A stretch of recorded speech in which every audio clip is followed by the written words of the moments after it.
Hello दोस्तों, मैं हूं करण अरोड़ा और आपके लिए लाया हूं छोटा सा टॉपिक सीपीसी का प्रोसीजर। कैसे सिविल केसेस हम सीपीसी के प्रोसीजर के तहत फाइल करते हैं, कैसे सीपीसी के तहत कोई भी केस सिविल कोर्ट्स के अंदर चलता है। आज हम छोटा सा डिस्कशन करेंगे उसके ऊपर।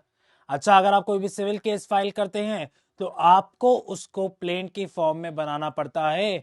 प्लेंट की फॉर्म में एक प्लेंट आप बनाओगे जिसके अंदर आप क्या क्या लिखोगे, जिसके अंदर आप एक कॉज ऑफ एक्शन लिखोगे कि किस आधार पर आप केस फाइल कर रहे हो, आप ज्यूरिसडिक्शन उसके अंदर लिखोगे, आप लिमिटेशन उसके अंदर लिखोगे।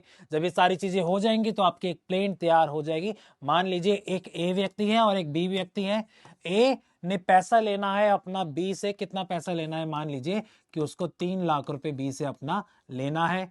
तो 3 लाख वो कैसे रिकवर कर सकता है? अगर बी उसको पैसे देने से मना कर रहा है तो ए जाके सिविल कोर्ट्स के अंदर केस फाइल कर सकता है।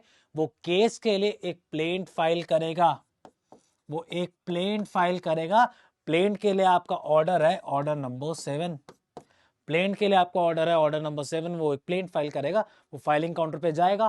फाइलिंग काउंटर पे बोलेगा ये है मेरा केस, ये मेरे डॉक्यूमेंट्स है, मैं केस फाइल करता हूं बी के खिलाफ। तो फाइलिंग काउंटर वाले क्या करेंगे? फाइलिंग काउंटर वाले डीजे साहब को केस मार्क कर देंगे और डीजे साहब, डिस्ट्रिक्ट जज साहब, वो केस मार्क करेंगे किसी जज साहब को कि इस जज साहब की कोर्ट में आपका केस जाएगा। जैसे ही आप उस कोर्ट में पेश होंगे पहली डेट पे आप उस कोर्ट के अंदर पेश हुए तो पहली डेट पे क्या होगा? पहली डेट पे आप उन जज साहब को आपको सेटिस्फाई करना पड़ेगा क्यों, कैसे आपका केस बनता है, क्या आपका प्राइमा फेसाई केस है और क्या आपका प्राइमा फेसाई केस नहीं है। आपको कॉज ऑफ एक्शन बताना पड़ेगा, ज्यूरिसडिक्शन बताना पड़ेगा, लिमिटेशन बताना पड़ेगा। उसके बाद अगर जज सेटिस्फाई हो जाता है तो जज दूसरी पार्टी को समन्स इशू कर देगा। वो समन्स किस में इशू होते हैं? वो होते हैं ऑर्डर नंबर 5 के अंदर। जज दूसरी पार्टी को समन्स इशू कर देगा, नोटिस इशू कर देगा कि अब दूसरी पार्टी को आना पड़ेगा, इस केस का अपना जवाब फाइल करना पड़ेगा। तो उसके पास जब समन्स रिसीव हो जाएंगे उसको, तो उसके पास 30 दिन का समय होगा। 30 डेज के अंदर उसको अपना जवाब देना होगा। वो जवाब क्या होता है? वो हमारा WS होता है, वो हमारा रिटर्न स्टेटमेंट होता है। 30 दिन के टाइम होगा उसके पास रिटर्न स्टेटमेंट फाइल करने के लिए। अब एक केस के अंदर एक प्लेंट भी आ चुकी है और एक रिटर्न स्टेटमेंट भी आ चुका है। प्लेंट किसके द्वारा आई है? प्लेंट आई है हमारी प्लेंटिफ के द्वारा। और रिटर्न स्टेटमेंट किसके द्वारा आई है? रिटर्न स्टेटमेंट आई है हमारी डिफेंडेंट के द्वारा। अब कोर्ट के सामने दोनों के ही डॉक्यूमेंट्स है।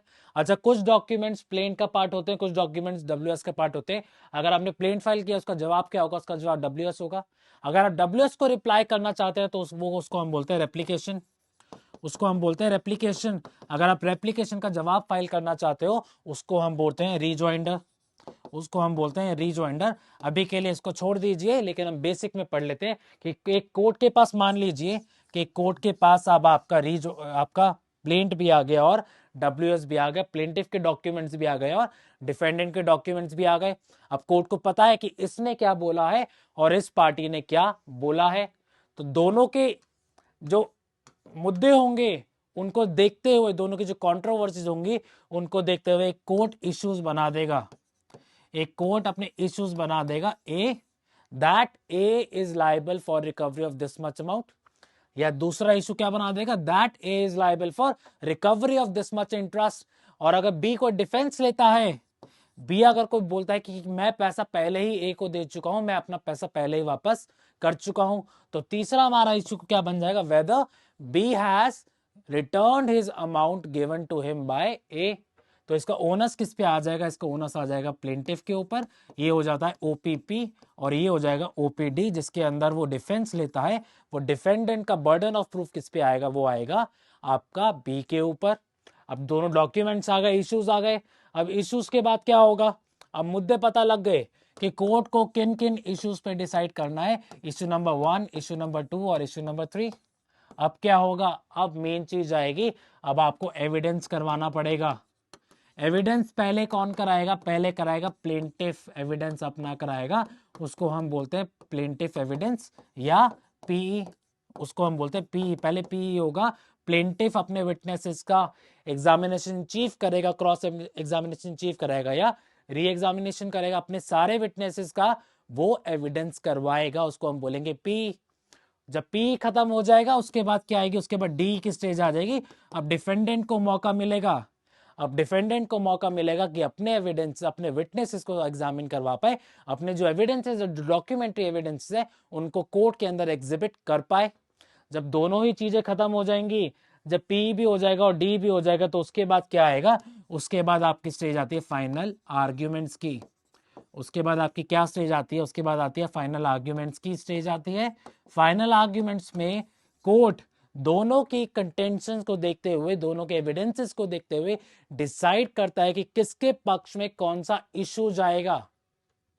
कोर्ट पूरे केस का फैसला एक साथ नहीं सुनाता, बल्कि हर इशू के हिसाब से, 3 इशू बने थे कि प्लेंटिफ के जो, क्या प्लेंटिफ ने पहले 2 इश्यूज प्रूव कर दिए, क्या डिफेंडेंट ने अपना इशू प्रूव किया या नहीं किया, तो इश्यूज के आधार पर एक कोर्ट डिसाइड करती है कि क्या ये प्लेंटिफ या डिफेंडेंट प्रूव कर पाया या नहीं कर पाया। तो इश्यूज के आधार पर फाइनल हमारे आर्ग्यूमेंट्स होने के बाद एक फाइनल जजमेंट आएगा, हमारा जजमेंट आएगा। जजमेंट के साथ हमारी डिक्री आएगी। डिक्री और जजमेंट में क्या फर्क होता है, जजमेंट में हमारे रीजनिंग लिखी होंगी कैसे कैसे हमने ये ऑर्डर पास किया है, और डिक्री के अंदर हमारा फाइनल डिसीजन होगा कि क्या हम एक्चुअली में अवॉर्ड कर रहे हैं प्लेंटिफ को या डिफेंडेंट को, क्या हमारी कॉस्ट है, कॉस्ट ऑफ द सूट। क्या अगर आपके फेवर में जजमेंट और डिक्री आ गया तो क्या केस यहीं खत्म हो गया? नहीं, अभी तो सिर्फ जजमेंट और डिक्री आया है। उसके बाद आपको एक और चीज फाइल करनी पड़ेगी, वो होता है हमारा एग्जीक्यूशन का केस। आपको एक एग्जीक्यूशन फाइल करनी पड़ेगी। अब आपको ये जजमेंट और डिक्री एग्जीक्यूट कराने के लिए कोर्ट की हेल्प सीख करनी पड़ेगी, कैसे हम इस जजमेंट और डिक्री को, जो हमारी फेवर में ऑर्डर हुआ है, उसको हम एग्जीक्यूट करा सकते हैं। जब ये एग्जीक्यूशन हो जाएगी तब जाके आपको आपका पैसा मिलेगा एक सिविल केस के अंदर। तो ये था 5 मिनट में एक ब्रीफ सा केस, कैसे आप सिविल केसेस के अंदर सिविल प्रोसीजर कोड को आप देख सकते हैं, कैसे सीपीसी के अंदर सीपीसी का सिविल केसेस का प्रोसीजर चलता है। आज के लिए इतना ही, अब मिलेंगे नेक्स्ट वीडियो में। नेक्स्ट वीडियो आपके लिए और भी इंटरेस्टिंग आएगी, मेरा प्रॉमिस। आज के लिए इतना ही, मिलते हैं नेक्स्ट वीडियो में।